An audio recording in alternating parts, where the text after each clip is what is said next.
Good afternoon. The G20 summit kicks off in Rio de Janeiro today, bringing together the world's largest economies to tackle some of the most pressing global challenges. With Brazil chairing this year's summit, the focus is on social inclusion, global governance reform, and the urgent need for a transition to sustainable energy. As the world grapples with the ongoing wars in Ukraine and in the Middle East, rising geopolitical tensions and climate change, can the G20 make meaningful progress on these issues?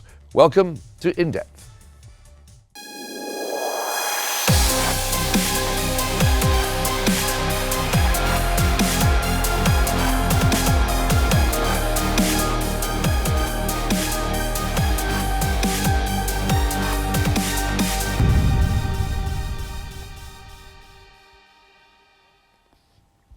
The Herald Sun newspaper has highlighted the UN Secretary General Antonio Guterres' call on G20 leaders to take leadership in advancing stalled climate talks at COP29, urging them to commit to cutting emissions and financing climate action. At a press conference in Rio de Janeiro, Guterres emphasized that the G20, which is responsible for 80% of global emissions, must lead by example and achieve a successful deal.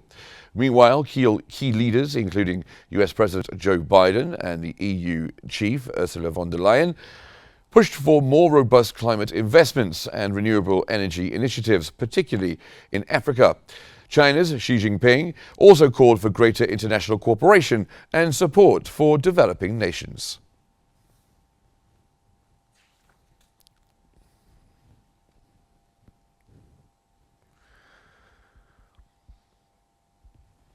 At the G20 summit in Rio, global leaders have gathered to tackle urgent challenges in politics, economics, and the environment at a pivotal moment.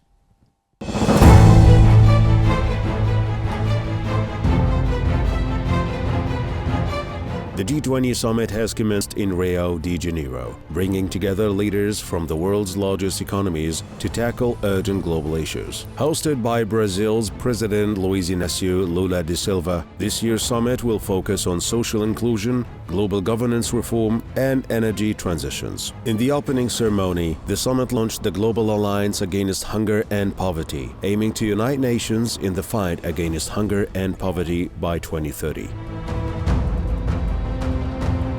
This summit witnesses the participation of key nations outside the group, including Egypt, the United Arab Emirates, and Nigeria, reflecting a growing emphasis on inclusive international cooperation. Egypt, participating by official invitation, reaffirmed its pivotal role in addressing regional and global issues.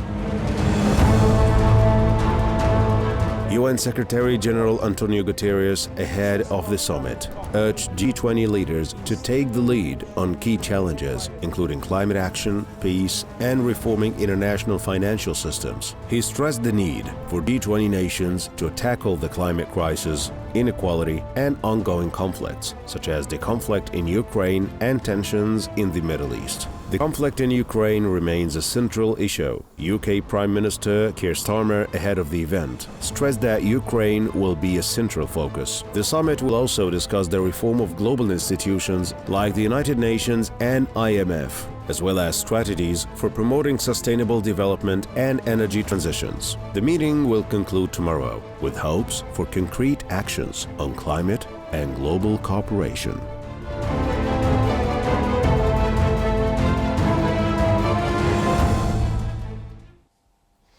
Now, joining us from Buenos Aires is Tobias Belgrano, who's an international relations researcher.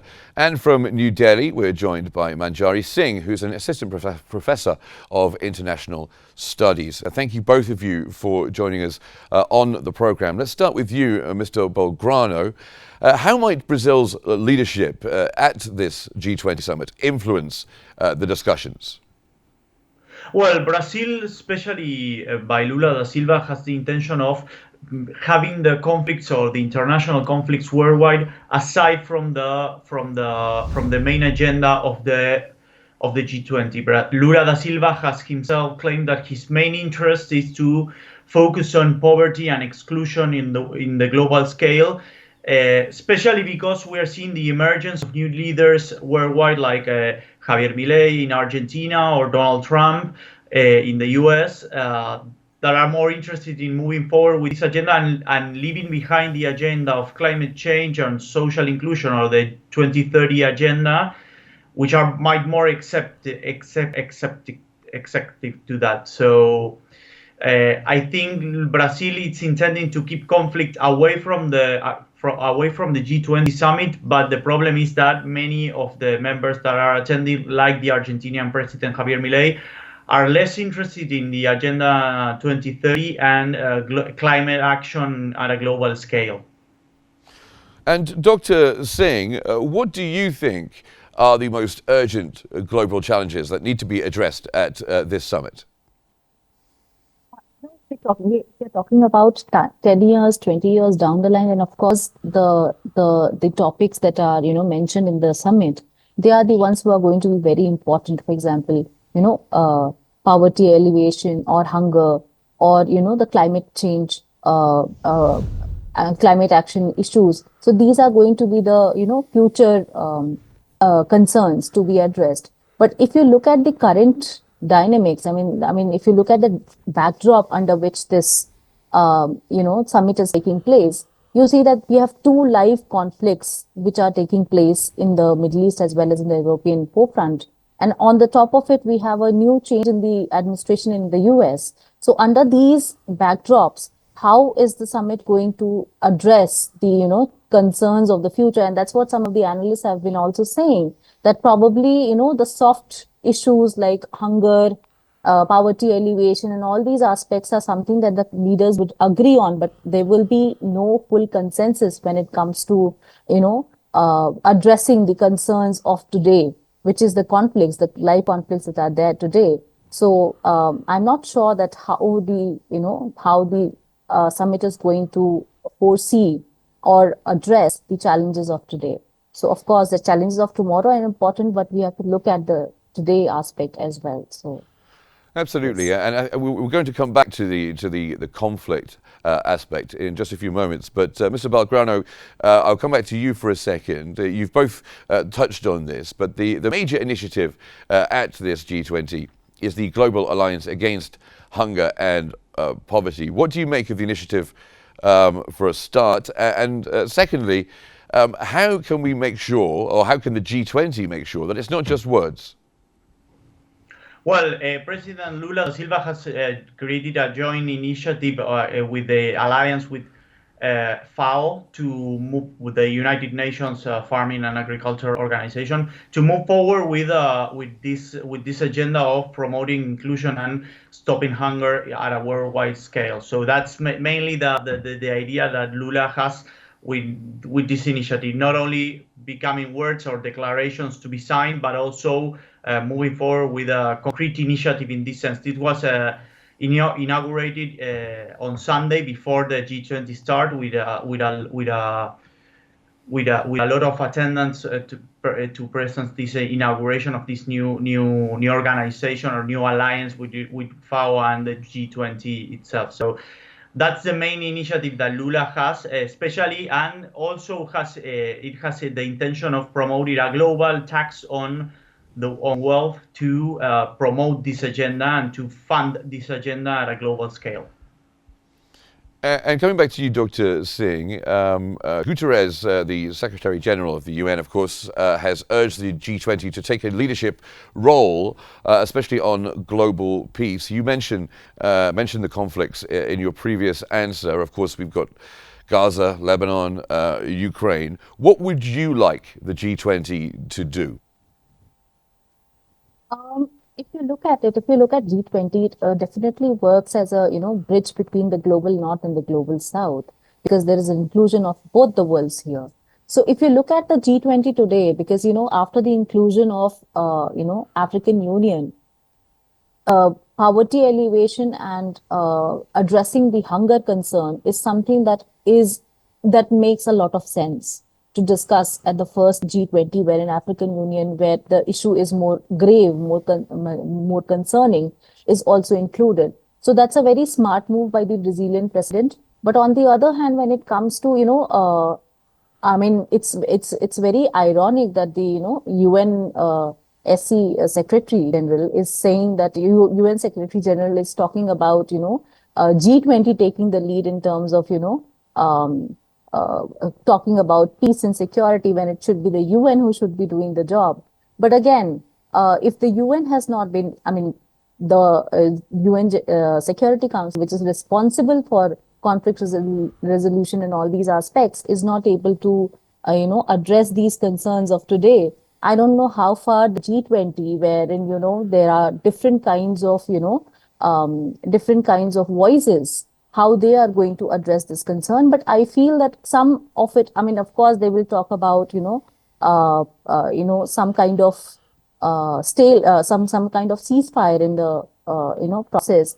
But as far as the conflict resolution to the crisis is concerned, because if you look at the Brazilian president, he himself got into a controversy regarding his statements earlier when he had a statement to say about when he had a peace plan along with China for the Russia-Ukraine war, wherein he did not talk about the withdrawal of Russia from Ukraine, and in another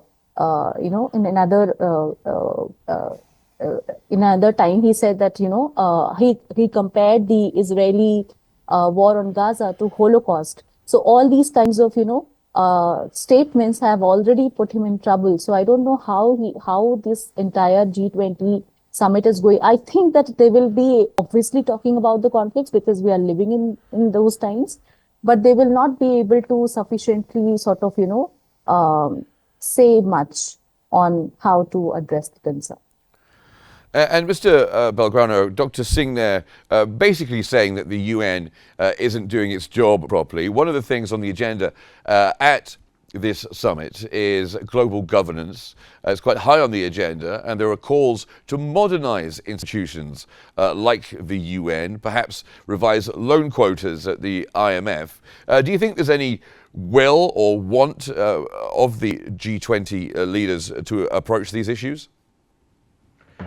Well, I do think there's a will in many of the members of the G20, especially in President Lula da Silva and other leaderships, especially in the BRICS and the alternative global to the West that it's emerging. But I do think mainly countries which are really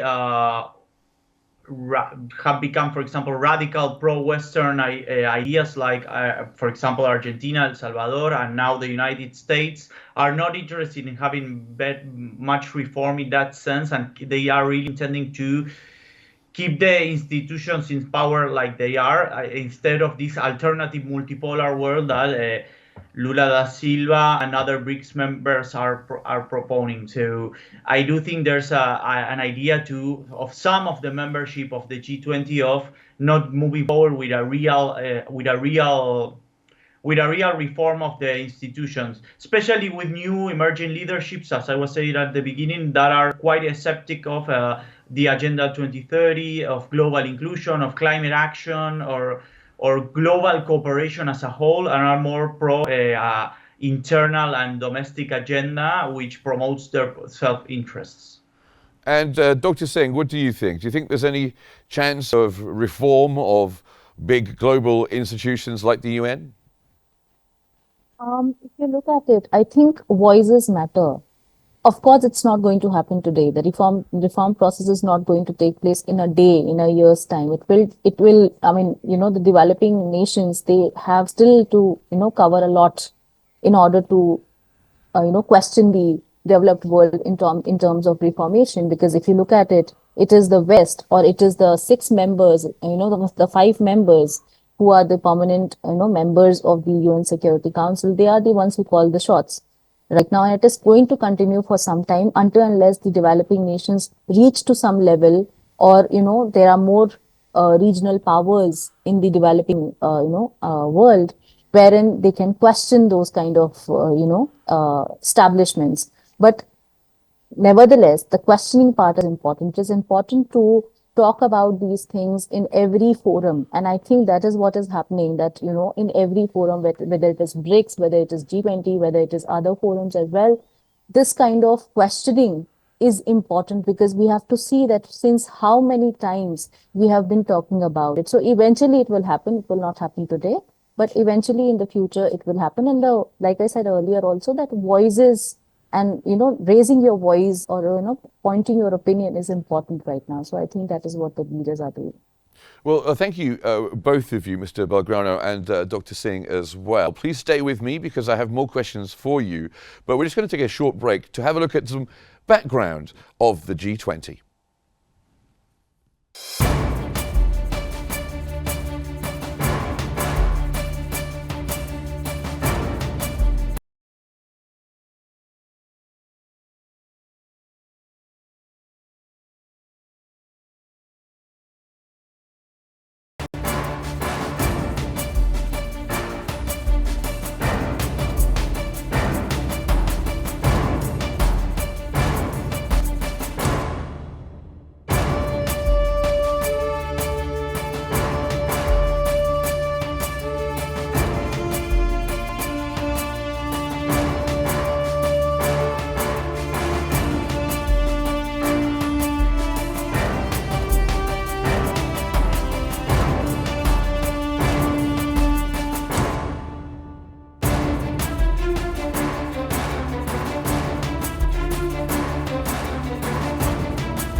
Some background there on the G20. I'm still joined by Tobias Belgrano and Dr. Manjari Singh, who are both here on the line with me.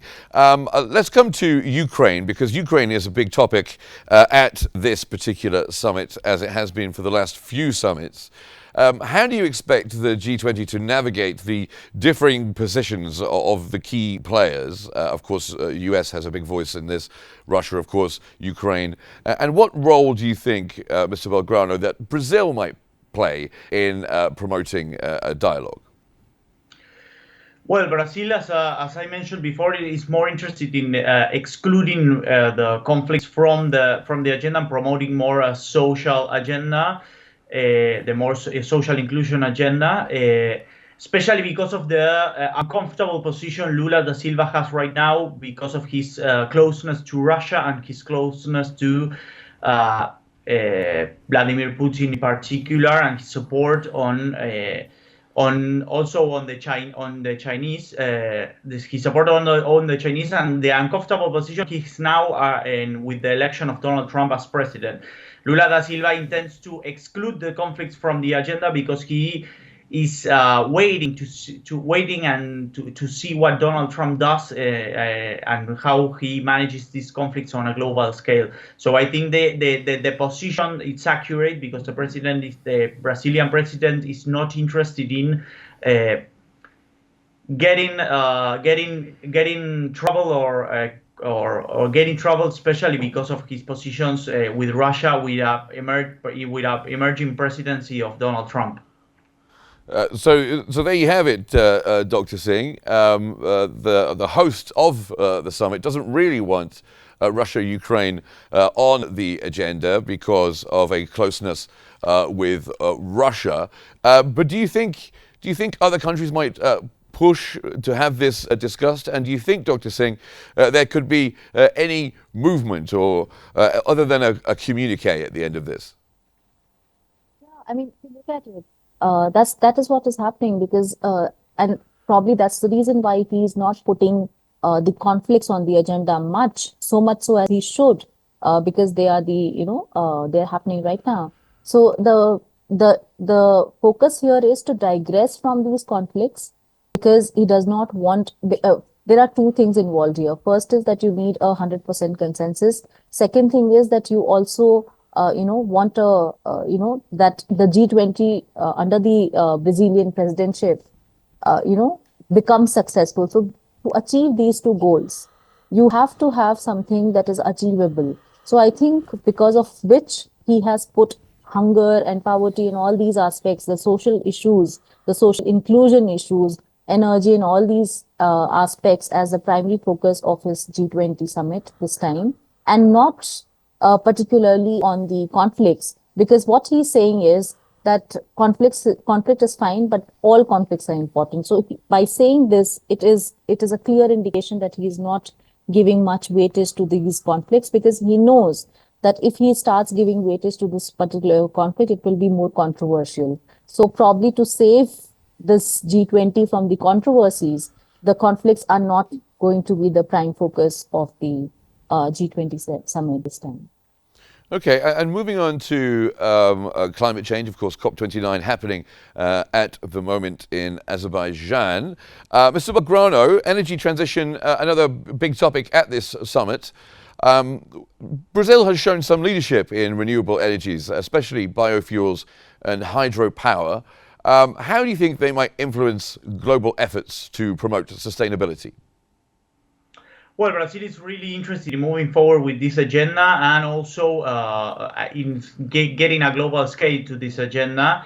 Mainly, its main partner in this sense has been the Chinese, that have been investing a lot in the energy transition and in electric car, for example, recently. So I do think Brazil is interested in moving forward with this, and especially because of the centrality Xi Jinping is having in this summit after the election of Donald Trump, and how the Biden presidency has been put in a second stance against China. The days before the summit, there was a lot of talk about Donald Trump and the centrality of Xi Jinping, but not that much about Joe Biden. Now more after his announcement of helping Ukraine with long-range missiles. So I think that Brazil with China are really interested in promoting this agenda more than, for example, some Western countries like the US. And Dr. Singh, Egypt, of course, represented at this summit by President al-Sisi. What influence do you think Egypt could have, and what issues would you expect President Sisi to be promoting? I think when it comes to green energy and energy transition, I think Egypt, including as well as India, both of them are going to be on the on the Brazilian side when it comes to energy transition, because together as well, the two countries are involved in this kind of transition and this kind of aspirations. If you look at it, the SC zone that that is being developed by Egypt, it is mainly focusing on the green energy aspect. So I think on these aspects, these two countries will be, trying to sort of, get something out of this G20 and it comes to green transition. On other aspects also, I feel that, when it comes to global supply chains, in terms of global governance, the aspects that are being taken care of in this G20, these are also the aspects that Egypt will be, interested in. The third aspect that the country will be interested in will be the global supply chains. So these are the things that I feel that, Egypt will have some kind of role to play when it comes to these topics. And Mr. Belgrano, what do you think? Of course, Egypt, a key voice from Africa and, of course, the Arab world. How do you think Egypt will shape discussions around sustainable development and also, of course, the wars here in the Middle East? Well, regarding Egypt's participation, I would also add to my colleagues' exposition the reform in the global financial system, as Egypt, like Argentina, is one of the main countries in debt with the IMF. So I do think it's one of the key issues that Egypt might be interested in promoting in this G20 agenda, especially regarding the reform of financial institutions and how they help with debt in underdeveloped nations. So regarding that, I also think the participation of Egypt is key in this moment of conflict in the Middle East. So I do think it's key that Egypt participates, promoting the vision of the Middle East in the G20. Well, and I'm going to have to in- stop you there, Mr. Belgrano, unfortunately, because we're just out of time, but it's been an excellent discussion. Thank you both for joining me. Tobias Belgrano, International Relations Researcher from Buenos Aires, and also from New Delhi, Dr. Manjari Singh. Thank you very much to both of you. And thank you for watching this episode of In Depth on the G20. Stay tuned to Q News for more on the summit over the next few hours. Thanks for watching.